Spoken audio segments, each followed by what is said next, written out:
It is an honor and a pleasure to be here today to speak at this great edifice built to honor those who served from Cleveland and all of Cuyahoga County in the late War of the Rebellion. I have a number of family members whose names are inscribed on the walls of this beautiful and fitting memorial to those who fought to preserve the Union at this time of disunion. Those whose names are inscribed here not only fought to preserve the Union, but their service to this country resulted in the creation of a much stronger United States that would shine as a leading republic standard of a democracy in this world. We shall now review the history and transition of Decoration Day to what is now known as Memorial Day. Let us reflect on the years immediately following the late War of the Rebellion, now referred to as the Civil War. The United States had just suffered 4 years of conflict to maintain the Union at a cost exceeding $750,000, which current estimates have revised that figure upwards of $1 million. This figure greatly exceeds all the other deaths in all wars and conflicts, police actions since in which the United States has been engaged. One way Americans sought to remember the multitudes of the war dead throughout the country was by holding decoration days. That is to say, days on which they would gather to decorate the graves of those who had died in the conflict. Although many local governments and communities had their own decoration days, including the well-known ones in Waterloo, New York, and Charleston, South Carolina, the first official observance, what would be eventually become Memorial Day, took place May 30th, 1868. That Decoration Day, and remember, it won't be officially called Memorial Day until 1967, was coordinated, as we just heard, by John A. Logan, a former Union general, and at that time Commander-in-Chief of the Grand Army of the Republic, a Union Veterans Association. We have already heard today in his General Order number 11, dated May 5th, 1868, he designated May 30th for the purpose of strewing flowers or otherwise decorating the graves of comrades who died in defense of their country during the late War of the Rebellion. Some years ago, I wrote an account of the first Decoration Day in Worcester, Ohio.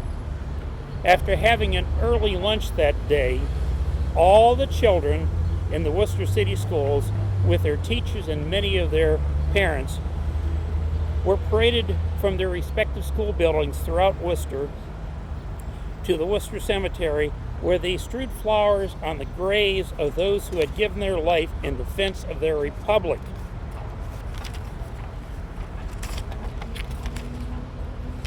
This ceremony in Worcester was also mirrored by our nation's capital, where flowers were placed on the graves of both Union and Confederate dead buried in Arlington National Cemetery.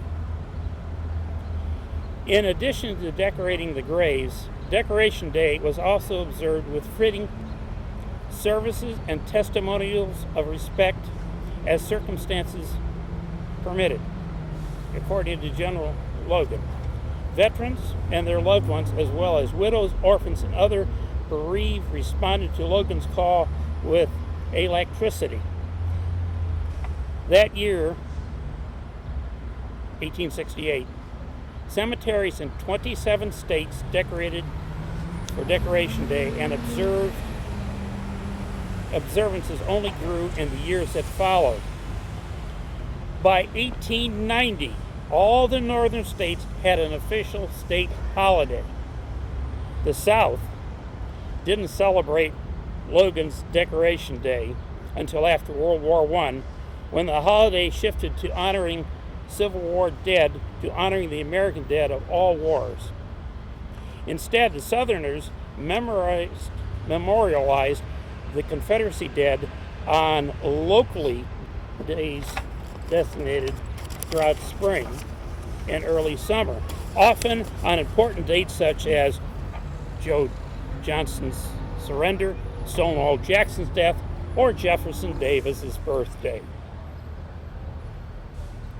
In 1918, just days before the armistice ending World War II, Marina Michael penned a response to the now famous World War I poem by Colonel John McCrae in Flanders Fields, and made a personal pledge to keep the faith and vowed to always wear a red poppy of Flanders Fields as a sign of remembrance and of the emblem of keeping the faith with all who died. The poppy has become a familiar sight since those years after World War I, symbolizing the sacrifices of our fallen veterans. Memorial Day, in the form we know it today, came about in 1967 when Decoration Day was renamed Memorial Day to better reflect contemporary usages. Then, in 1971, by act of Congress, it is now a federal holiday and was permanently moved from May 30th to the last Monday in May to create a 3-day weekend. It may be of interest to know that Memorial Day was not included in the Monday holiday bill, but was added at the last moment. And that was done by, or as a result, of the racing and summer recreation lobbies. So they would have an average of 5 more business days every year.